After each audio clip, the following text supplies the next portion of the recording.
Hello दोस्तों, स्वागत है आप सभी का अपने इस channel study with AK Chauhan में। आज मैं फिर से आप लोगों के बीच आज हम इस वीडियो में चर्चा करेंगे आईवी फ्लूइड्स की और उसके टाइप्स की। आईवी फ्लूइड्स क्या होता है, क्या क्या उसके टाइप्स हैं, कहाँ हमें उनकी जरूरत होती है, इन सभी बिंदुओं पर हम आज चर्चा करेंगे।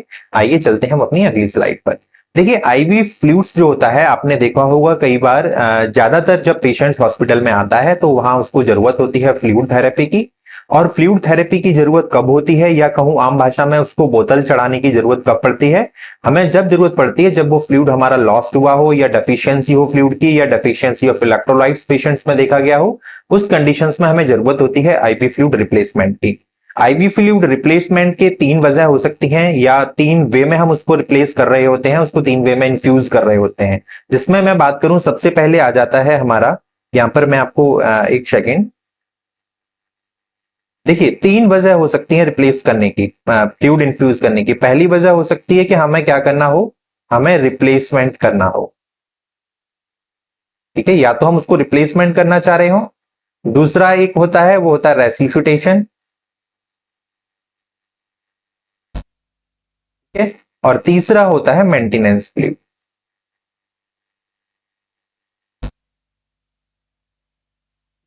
देखिए, रिप्लेसमेंट में क्या होता है, मान लीजिए कोई पेशेंट है, उसको डायरिया है, डायरिया हुआ तो उसका क्या होगा, लूज मोशन के तहत जो है, लूज मोशन के थ्रू बहुत सारा वाटर लॉस्ट हो जाएगा और जो भी इलेक्ट्रोलाइट्स होते हैं वो सारे निकल जाएंगे। वोमिटिंग है तो उसको हमारा क्या हो रहा है, बहुत सारे इलेक्ट्रोलाइट्स फ्लूइड लॉस हो रहा है। तो उस कंडीशंस में जितना फ्लूइड लॉस हुआ, हमें क्या करना होता है, हम उसको फ्लूइड चढ़ाते हैं, या हम उसको कहें कि हम उसको बोतल चढ़ाते हैं। तो ये हमारा आ जाता है रिप्लेसमेंट मेथड में या रिप्लेसमेंट थेरेपी में। जब इतना ज्यादा लॉस हो जाए पेशेंट्स को, मान लीजिए उसका ब्लड लॉस हो गया, या उसका फ्लूइड किसी भी तरह से, उसका ब्लड बॉडी से, उसका फ्लूइड जो है बॉडी से लॉस्ट हो गया, बॉडी से निकल गया, और वो इस कंडीशंस में आ गया, इतना क्रिटिकल हो गया कि वो उसको जरूरत है, उसको आईसीयू की जरूरत पड़ गई, बहुत ज्यादा जब क्रिटिकल हो जाता है, तो हम उस दौरान जो फ्लूइड चढ़ाते हैं उसको, वो आ जाता है रेसुसिटेशन में। हम क्या कर रहे हैं, उसको रेसुसिटेट कर रहे हैं, उसको उसकी जान को बचाने का काम कर रहे होते हैं, तो वो रिसोसिटेशन थेरेपी में चला जाता है। अगला आ जाता है मेंटेनेंस फ्लूइड। मेंटेनेंस फ्लूइड का मतलब ये हो गया कि पेशेंट्स आपका मान लीजिए आईसीयू में एडमिट है और आपको होल नाइट फ्लूइड मेंटेन करके रखना है, ओनली वो इतना ले नहीं पा रहा है, तो जब हम उस दौरान फ्लूइड चढ़ा रहे होते हैं तो उसको हम बोल देते हैं कि मेंटेनेंस फ्लूइड। बात करते हैं आईवी फ्लूइड्स की, जो हमारा आज का मुख्य टॉपिक है। ठीक है, तो आईवी फ्लूइड्स है क्या? आईवी फ्लूइड जो होता है एक सॉल्यूशन होता है, और जो सॉल्यूशन होता है दोस्तों, ये सॉल्यूशन किससे मिलकर बना होता है, ये मैं आपको यहां पर बताता हूं।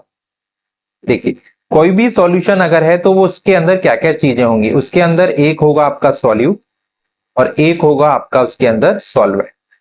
ठीक है, सॉल्यूट और सॉल्वेंट दो चीजें होती हैं। सॉल्वेंट यहां पर अगर मैं बात करूं तो क्या हो जाता है, हमारा वाटर होता है। और अगर सॉल्यूट की बात करूं तो सॉल्यूट्स में आपके या तो आ जाएंगे इलेक्ट्रोलाइट्स, ठीक है, या फिर आपका हो जाएगा ग्लूकोज, या फिर बोथ कंबाइंड, दोनों जो है कंबाइंड रूप में भी हो सकते हैं। तो ये हमारा सॉल्यूशन होता है आईवी फ्लूइड्स। यहाँ पर डेफिनेशन में आपको मैंने ऊपर लिख के बहुत सारी चीजें यहाँ पर बताई हैं, तो आइए एक बार डेफिनेशन को स्टडी करते हैं, फिर हम आगे चले। देखिए, यहां पर लिखा है कि IV fluids are specially formulated liquids. Specially formulated liquids हैं, हम उनको क्या कर रहे होते हैं, फॉर्मुलेट कर रहे होते हैं, वो तैयार किए जाते हैं। इनको also known as intravenous solutions, इसको हम इंट्रावीनस सॉल्यूशंस भी बोलते हैं। ये क्या है, सप्लीमेंटल फ्लूइड्स हैं जिनका यूज किया जाता है इंट्रावीनस थेरेपी में। ठीक है, तो आईवी फ्लूइड्स क्या है, IV fluids are the formulated liquid जिनको हम क्या करते हैं, इलेक्ट्रोलाइट्स या वाटर मिलाकर के बनाते हैं, या फिर ग्लूकोज या वाटर मिलाकर के बनाते हैं, दोनों को मिलाकर के भी बनाते हैं। तो these are the IV fluids. और इसका यूज क्यों करते हैं, टू रिस्टोर और मेंटेन नॉर्मल फ्लूइड। देखिए, बॉडी जो है हमारी, बॉडी की मैं अगर बात करूं, जो टोटल बॉडी वेट है, पूरा जो हमारा बॉडी है, वो बॉडी वेट जो होता है उसका टोटल बॉडी वेट का दो पोर्शन होते हैं। मतलब 60% तो क्या होता है, हमारा वाटर होता है, और 40% हमारा होता है ड्राई वेट। आपका जो बॉडी है, बॉडी मिलकर के बना है। ठीक है, बॉडी में जो वेट है बॉडी का, उसका लगभग 60% क्या होता है, वो पानी होता है, 40% हमारा ड्राई वेट होता है। तो जब भी कोई प्रॉब्लम हुई है, डायरिया हुआ है, या कोई अदर डिजीज है, या बर्न का केसेस है, तो वहां पर फ्लूइड्स लॉस होता है, इलेक्ट्रोलाइट्स लॉस होता है, जिससे एक इम्बेलेंस क्रिएट होता है बॉडी में। तो उसको मेंटेन करने के लिए और फ्लूइड को नॉर्मल रिटेन करने के लिए, नॉर्मल पोजीशन में लाने के लिए, नॉर्मल वॉल्यूम में लाने के लिए हम क्या करते हैं, आईवी फ्लूइड को चढ़ाते हैं। एंड इलेक्ट्रोलाइट बैलेंस के लिए भी हम इसको यूज करते हैं। कब? जब हमारा ओरल रूट पॉसिबल नहीं है। मान लीजिए आपको डायरिया है, if you are taking orally sufficient, अगर आप मुंह से बराबर ले पा रहे हैं, अच्छे से ले पा रहे हैं, तो उस कंडीशन में जरूरत नहीं पड़ती आईवी फ्लूइड चढ़ाने की, और अगर नहीं ले पा रहे तो वहां पर जरूरत पड़ जाती है। बर्न के केसेस है तो बर्न के केसेस में जरूरत पड़ेगी, मेंटेनेंस फ्लूइड में जरूरत पड़ती है, रेसिसिटेशन में भी जरूरत पड़नी है, ठीक है। और IV fluid therapy is an efficient and effective way of supplying fluid directly into the intravascular fluid। जो हमारा इंट्रावेस्कुलर फ्लूइड होता है, देखिए यहाँ पर नाम इंट्रावेस्कुलर का मतलब होता है कि जो हमारा वेसल्स हैं, उन वेसल्स के अंदर का जो फ्लूइड है उसको बोलते हैं इंट्रावेस्कुलर फ्लूइड।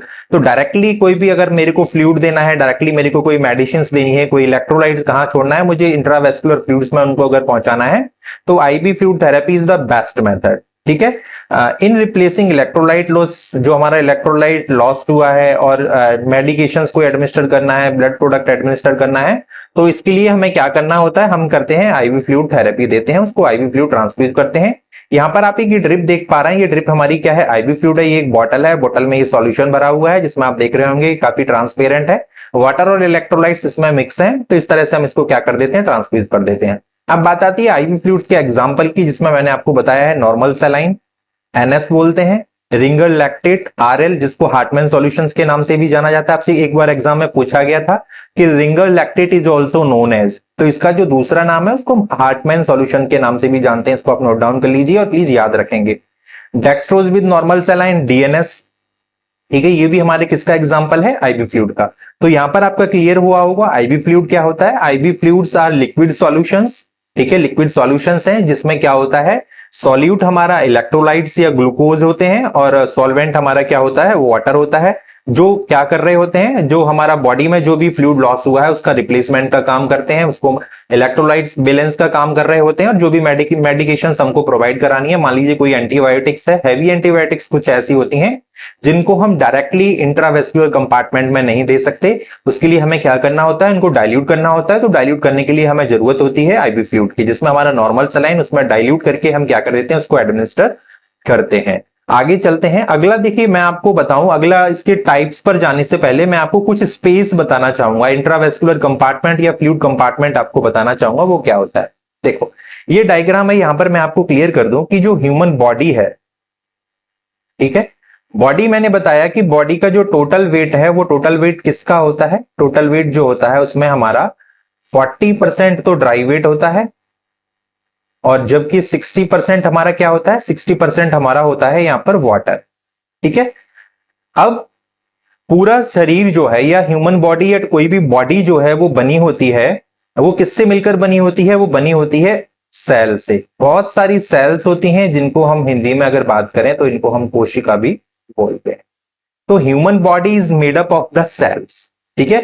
ये जो पूरा शरीर है किससे बना हुआ है, सेल से बना हुआ है। इवन आप एक अगर पिन टच भी करते हैं बॉडी पे, आपने पिन से उसको अगर उसको आपने दबाया है, तो वहां पर बहुत सारी सेल्स उस एरिया में नष्ट हो जाती हैं। तो ये मैं बता रहा हूं मैं आपको कि जो ह्यूमन बॉडी है ये it is made up of a numerous cells, जिसमें मिलियन बिलियन सेल्स मिलकर के हमारे शरीर का क्या करती हैं, निर्माण करती हैं। अगर एक डेफिनेशन देना चाहूं तो सेल क्या है, cell is the structural and functional unit of the body. Cell से ही मिलकर के हमारा पूरा शरीर बना हुआ है। तो यहां पर कुछ स्पेसेस आ जाते हैं, फ्लूइड कंपार्टमेंट आ जाते हैं, उनको हम यहां पर स्टडी करेंगे। मान लीजिए जी हमारी एक बॉडी है, ये हमारी क्या है, सेल्स हैं, ठीक है, ये सेल्स हैं। इन सेल्स के बीच में ये आप स्पेस देख रहे होंगे, व्हाइट वाला पोर्शन ये स्पेस है। तो सेल के अंदर का जो स्पेस होता है इसको हम बोलते हैं इंट्रासेल्यूलर स्पेस, ठीक है। क्या बोलते हैं, इंट्रासेल्यूलर स्पेस। और इसके अंदर जो ये फ्लूइड भरा रहता है, ये जो फ्लूइड इसके अंदर भरा हुआ है, इस फ्लूइड को हम बोलते हैं इंट्रासेल्यूलर फ्लूइड। कौन सा फ्लूइड है ये है हमारा इंट्रासेल्यूलर फ्लूइड, जिसको हम ICF यहां पर मैंने इसको एक्रोनिम किया है।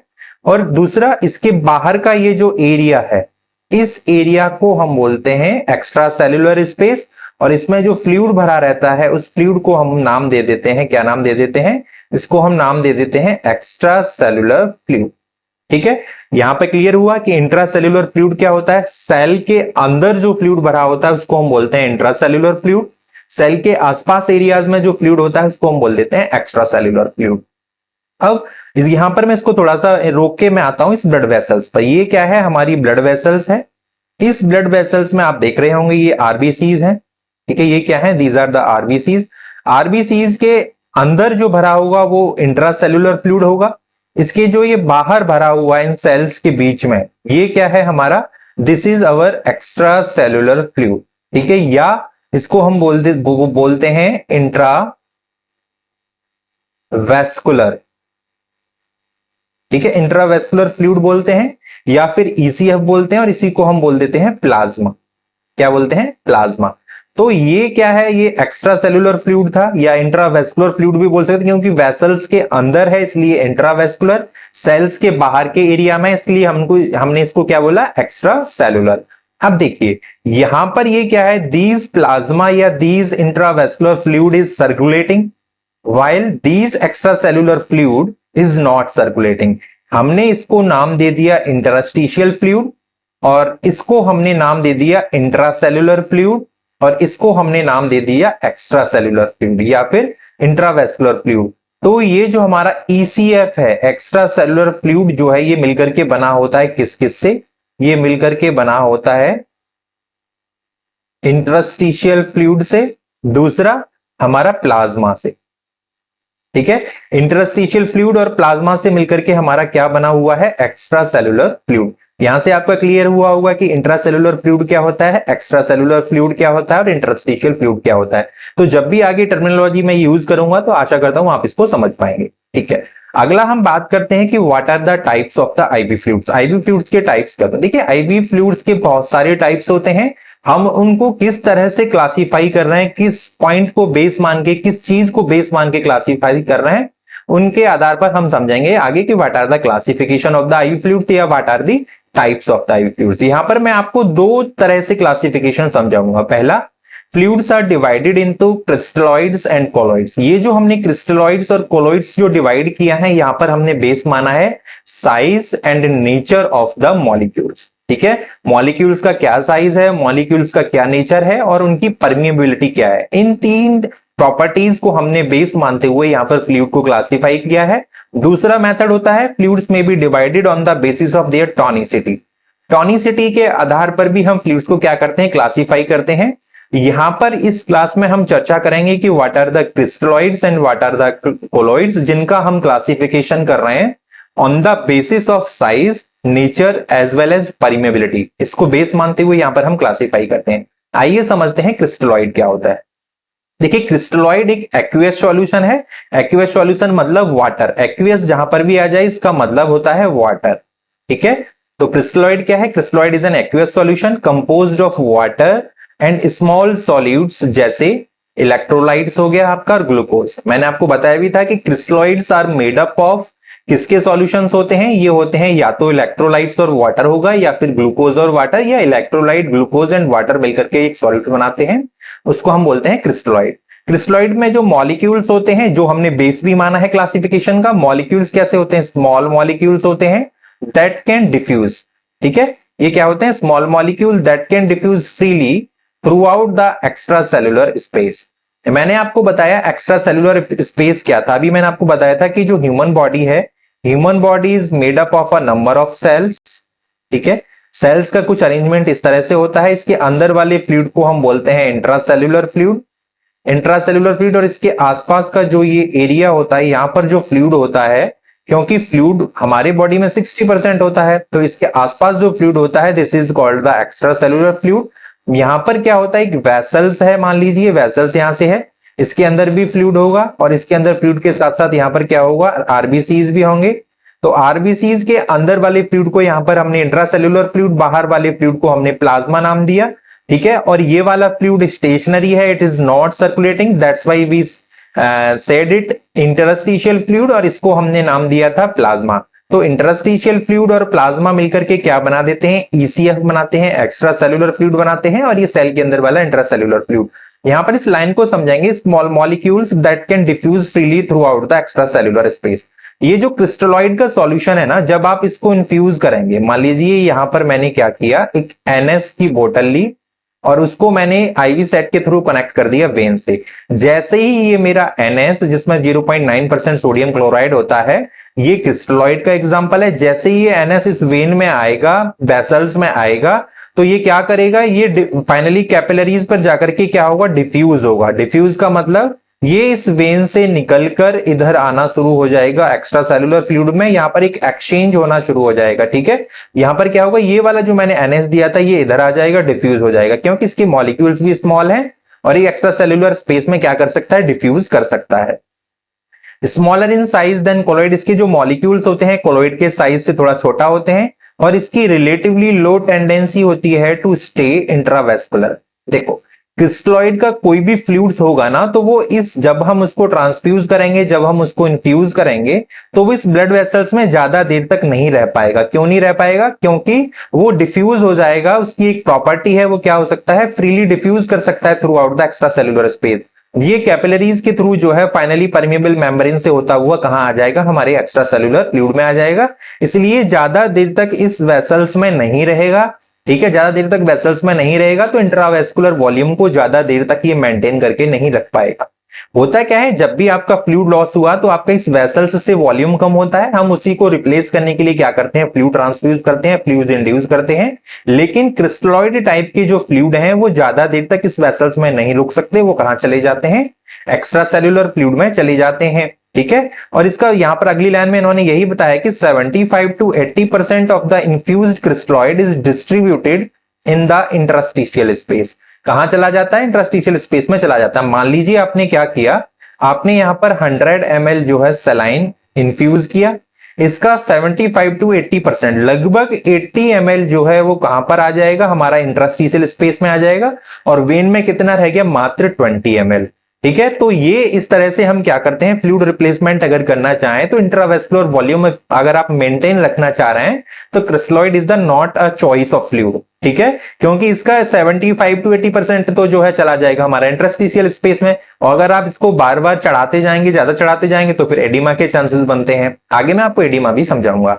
तो volume resuscitation with crystalloid fluid expand interstitial volume rather than plasma volume, यही बात यहां पर आपको समझाने का इन्होंने यहां पर प्रयास किया है इस लाइन में कि जो वॉल्यूम है ना, एक मिनट रुकिए जरा, हाँ, वॉल्यूम रेसिसिटेशन, अगर आप वॉल्यूम को रेसिसिटेट करना चाह रहे हैं विद द क्रिस्टलॉइड फ्लूइड तो होगा क्या, ये एक्सपेंड करेगा इंटरस्टिशियल वॉल्यूम को, इंटरस्टिशियल वॉल्यूम को ये एक्सपेंड करेगा रेदर देन प्लाज्मा वॉल्यूम। हम प्लाज्मा वॉल्यूम बढ़ाना चाह रहे हैं, उसको ना बढ़ा के ये इंटरस्टिशियल वॉल्यूम को बढ़ाएगा। ठीक है, तो क्रिस्टलॉइड के एग्जांपल की बात करूं तो रिंगर लैक्टेट जिसको RL बोलते हैं, नॉर्मल सलाइन जिसको NS आमतौर पर जाना जाता है, ग्लूकोज सॉल्यूशन में बहुत सारे आ जाते हैं, DNS आ जाता है, ठीक है, D5 आ जाता है, ये dextrose with normal saline preparations आ गए, हाइपरटोनिक सलाइन। तो दीज आर द क्रिस्टलॉइड। आप समझ गए होंगे कि क्रिस्टलॉइड क्या होता है। क्रिस्टलॉइड मतलब is a solution of the electrolytes glucose and water. The molecules of the crystalloid is very small in size, that's why they can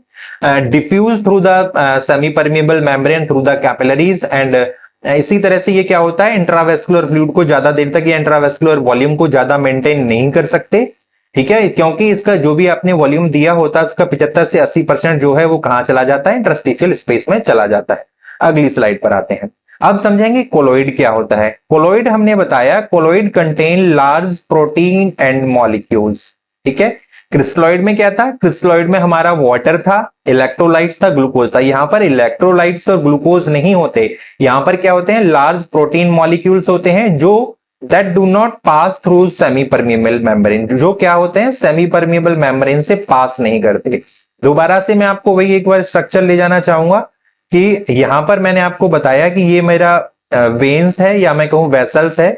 यहां से मैंने क्या किया, यहां से मैंने एक बोतल लगाई, इस बोतल को मैंने नाम दे दिया अपना कोलॉइड। मान लीजिए कोई कोलॉइड मैंने इसको नाम दे दिया, कोलॉइड में हमारा आ गया स्टार्च, आ गया हाइड्रोक्सीथाइल स्टार्च, मैंने इसको नाम दिया हेक्सा स्टार्च आ गया। जैसे ही मैंने इसको एक स्टॉपर यहां पर मैंने एक लगा दिया, मैंने इसको रिलीज किया तो ये फ्लूइड यहां जाएगा, यहां जाएगा, यहां जाने के बाद इस वॉल्यूम को बढ़ाएगा और इसका साइज इतना ज्यादा होता है ना इसके प्रोटीन मॉलिक्यूल्स का कि ये दीज कैन नॉट डिफ्यूज, ये डिफ्यूज नहीं कर सकते इस इंटरस्टिशियल फ्लूइड में। जबकि क्रिस्टलॉइड में क्या था, क्रिस्टलॉइड डिफ्यूज कर सकता था और वो इस वॉल्यूम को बढ़ाता था इंटरस्टिशियल फ्लूइड को rather than the plasma volume. जबकि कोलॉइड के केस में ऐसा नहीं है। कोलॉइड के केस में क्या है, कोलॉइड के केस में कोलॉइड यहां पर बना रहेगा क्योंकि इसके मॉलिक्यूल्स का साइज इतना है that can not diffuse through the semi permeable membrane. ठीक है, तो colloids are IV fluid that contain solutes of higher molecular weight. Technically अगर इनको हम कहें तो दे आर हाइपरटोनिक सॉल्यूशन। अगली वीडियो में मैं आपको डेफिनेटली बताऊंगा, क्योंकि मैंने बताया था आपको अभी पहले पिछली स्लाइड पर कि आईवी फ्लूइड्स को हम दो तरह से क्लासीफाई कर रहे हैं। फर्स्ट हमने क्लासीफाई किया है on the basis of size, nature and permeability of the molecules, और अगली क्लास में हम समझेंगे कि on the basis of tonicity. जब टोनिसिटी के आधार पर मैं आईवी फ्लूइड आपको एक्सप्लेन करूंगा तो उसमें आपका आइसोटोनिक, हाइपोटोनिक, हाइपरटोनिक टाइप्स के फ्लूइड देखने को मिलेंगे। उन दोनों क्लासेस को समझने के बाद आप समझ पाएंगे कि डॉक्टर जो प्रेस्क्राइब करते हैं कि पेशेंट्स को कौन सा फ्लूइड देना है, उसके पीछे उनका क्या लॉजिक रहा होता है, क्या उनके पीछे उनकी आइडियोलॉजी रही होती है। तो आप आसानी से दोनों लेक्चर देखने के बाद इस बात को समझने में सक्षम हो जाएंगे। तो यहां पर ये यही बता रहे हैं कि कोलोइड टेक्निकली इनको हम हाइपरटोनिक सॉल्यूशंस बोल सकते हैं। तो विच व्हेन इन्फ्यूज, जब इनको इन्फ्यूज करेंगे ये एक ऑस्मोटिक पुल जो है एक्सर्ट करेंगे फ्लूइड की from the interstitial and extracellular space. जिससे क्या होगा, जब इसकी टोनिसिटी ज्यादा है, these are the hypertonic solution, तो ये जो एक्स्ट्रा सेलुलर फ्लूइड है या हम कहें इंटरस्टिशियल फ्लूइड है, वहां से क्या करेंगे, ऑस्मोटिक पुल करेंगे और इंट्रावेस्कुलर वॉल्यूम को बढ़ाने का काम करेंगे। These are useful for expanding the intravascular volume and raising blood pressure। देखिए होगा क्या, इसी स्लाइड पर दोबारा आता हूं। जब हमने इसमें क्या दिया, कोलोइड सॉल्यूशन दिया, हम बता रहे हैं कि these are the hypertonic solution, technically इसको हमने बोला है।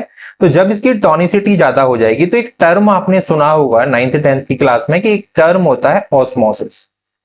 ऑस्मोसिस का मतलब होता है कि मूवमेंट ऑफ द वाटर या net movement of the water from the higher concentration to the lower concentration. ठीक है, हायर कंसेंट्रेशन से सॉलिड की हायर कंसेंट्रेशन से सॉलिड की लोअर कंसेंट्रेशन की तरफ मूवमेंट होता है। तो यहां पर वही हुआ, जब हमने यहां पर हाइपरटोनिक फ्लूइड को, हाइपरटोनिक सॉल्यूशन को इसमें हमने इंड्यूस किया, इन्फ्यूज किया, तो यहां पर टोनिसिटी बढ़ जाएगी। जब टोनिसिटी यहां बढ़ जाएगी तो यहां से जो वाटर है वो मूव करना शुरू कर देगा, किधर, इस इंट्रावेस्कुलर कंपार्टमेंट की तरफ, इस इंट्रावेस्कुलर वॉल्यूम की तरफ, और क्या करेगा, इंट्रावेस्कुलर वॉल्यूम को बढ़ाने का काम यहां पर ये करेगा। इसके एग्जाम्पल की बात करूं कोलोइड की, तो इसमें डेक्स्ट्रांस आ जाते हैं, एल्ब्यूमिन्स आ जाते हैं, hydroxyethyl starch and blood itself. Question पूछ लिया जाएगा, डीएसएसबी हर बार पूछता है कि blood is an example of the, question mark लगा के छोड़ देगा। तो ब्लड कैसा है, blood is an example of the colloidal solution. ठीक है, ये आपको याद रखना है। अब कुछ कंपेरेटिव वे में हम इसको समझेंगे कि what are the difference between the crystalloid and colloid solution. ये आपका एक समराइज हो जाएगा पूरा जो हमने अब तक पढ़ा है। तो जो क्रिस्टलॉइड है उसका हाफ लाइफ हो पाए 30 to 60 मिनट, जबकि कोलोइड्स का जो हाफ लाइफ है वो सेवरल आवर्स से लेकर के कई दिनों तक का भी हो सकता है। ये जो जब भी हम रिप्लेसमेंट कर रहे होता है फ्लूइड का, तो ये इसका 3 times the volume needed for the replacement. मान लीजिए आपका 1 लीटर लॉस्ट हुआ है, तो अगर आप क्रिस्टलॉइड चढ़ाना चाहते हैं, क्रिस्टलॉइड से उसको रिप्लेस करना चाहते हैं, तो आपको क्रिस्टलॉइड देना होगा 3 लीटर। जबकि कोलोइड के मामले में ऐसा नहीं है। अगर आपका 1 लीटर लॉस्ट हुआ है तो 1 लीटर के लिए आपको 1 litre colloid is the sufficient to replace the lost volume. ठीक है, अगला आता है excessive use can cause peripheral and pulmonary oedema. हाँ, ये इसका एक बहुत बड़ा ड्रॉबैक्स है क्रिस्टलॉइड का, कि जब भी आप क्रिस्टलॉइड चढ़ाएंगे, अगर आप उसको मेंटेन, इनपुट आउटपुट को आप मेंटेन नहीं कर रहे, तो पेशेंट्स में आपको पेरिफेरली एडिमा, पल्मोनरी एडिमा के लक्षण आपको देखने को मिलेंगे। आगे मैं आपको एडिमा बताऊंगा होता क्या, फिलहाल आप ये समझें एडिमा का मतलब होता है स्वेलिंग, ठीक है, या पानी भर जाना। तो और कोलोइड के एक्सेसिव यूज से क्या होगा, कार्डियक फेलियर के चांसेस रहते हैं। तो दोनों ही केसेस में बहुत जागरूक रहना है, बहुत सतर्क रहना है, बहुत ज्यादा एक्स्ट्रा इनका यूज हमको नहीं करना होता। क्रिस्टलॉइड क्या करते थे, फ्रीली क्रॉस करते थे कैपिलरी वॉल्स को, so less fluid remains in the intravascular space. ठीक है, इसलिए जो फ्लूइड है ये इंट्रावेस्कुलर स्पेस में कम ही रहता है, इंटरस्टिशियल स्पेस में चला जाता है। जबकि कोलोइड्स के मॉलिक्यूल्स बड़े होते हैं, कैपिलरी को क्रॉस नहीं कर पाते, इसलिए ये इंट्रावेस्कुलर स्पेस को, इंट्रावेस्कुलर वॉल्यूम को लंबे समय तक बनाए रख सकते हैं। ये नॉन एलर्जिक होते हैं, जबकि कोलोइड में एलर्जिक के chances, risk of anaphylactic reactions होते हैं। ये क्रिस्टलॉइड सस्ते भी आते हैं, जबकि कोलोइड्स हमारे कैसे होते हैं, एक्सपेंसिव होते हैं। तो यहां तक हमने समझा कि what are the crystalloid, what are the colloids, आपको समझ में आ गया होगा। आईवी फ्लूइड्स को हमने समझा, आईवी फ्लूइड्स क्या था। आईवी फ्लूइड्स के बाद हमने देखा कि the types of ivy fluids, जिसमें हमने क्रिस्टलॉइड, कोलोइड समझा। क्रिस्टलॉइड में हमने देखा कि इसका क्या होता है, क्रिस्टलॉइड में इलेक्ट्रोलाइट्स, ग्लूकोज और वाटर का सॉल्यूशन होता है। इसके मॉलिक्यूल्स का साइज छोटा होता है और ये उस जो कैपिलरीज की सेमी परमेबल मेम्ब्रेन से डिफ्यूज कर जाते हैं, जिससे हमारा इंटरस्टिशियल वॉल्यूम बढ़ता है, और ये इंट्रावेस्कुलर वॉल्यूम को ज्यादा देर तक बढ़ाने में सक्षम नहीं है। इसलिए जब भी जरूरत होती है ब्लड प्रेशर बढ़ाने की या इंट्रावेस्कुलर वॉल्यूम बढ़ाने की, तो हम क्या करते हैं, कोलोइड की तरफ हमारा प्रेफरेंस होता है, कोलोइड को हम जो है यहाँ पर चूज कर रहे होते हैं। कोलोइड्स में हमने देखा कि कोलोइड्स में क्या था, इनका प्रोटीन मॉलिक्यूल्स होते हैं, साइज बड़ा होता है, उससे क्या कहते हैं, डिफ्यूज नहीं कर पाते सेमी परमेबल मेम्ब्रेन से कैपिलरीज की, तो इसलिए क्या करते हैं, इंट्रावेस्कुलर वॉल्यूम को लंबे समय तक बढ़ाए रख सकते हैं। क्रिस्टलॉइड के एग्जांपल में NSRL हमने देखा, DNS देखा, ठीक है, डेक्स्ट्रोज विद नॉर्मल सलाइन था। जबकि कोलॉइड के केसेस में मैं बात करूं तो डेक्स्ट्रांस हो गए, हमारे हाइड्रोक्सीथाइल स्टार्च हो गया, एल्ब्यूमिन हो गया, ब्लड इटसेल्फ हमारा कोलॉइड का एग्जांपल है। तो आशा करता हूं यहां तक आपको क्रिस्टलॉइड और कोलॉइड समझ में आ गया होगा। अगली क्लास में हम इसकी टोनिसिटी के आधार पर समझेंगे टाइप्स ऑफ फ्लूइड, ठीक है। तो अगर आपको वीडियो अच्छा लगा है तो प्लीज चैनल को लाइक, शेयर और सब्सक्राइब करना ना भूलें और अपने वैल्यूएबल कमेंट्स कमेंट बॉक्स में अवश्य दें। इसी के साथ धन्यवाद, नमस्कार।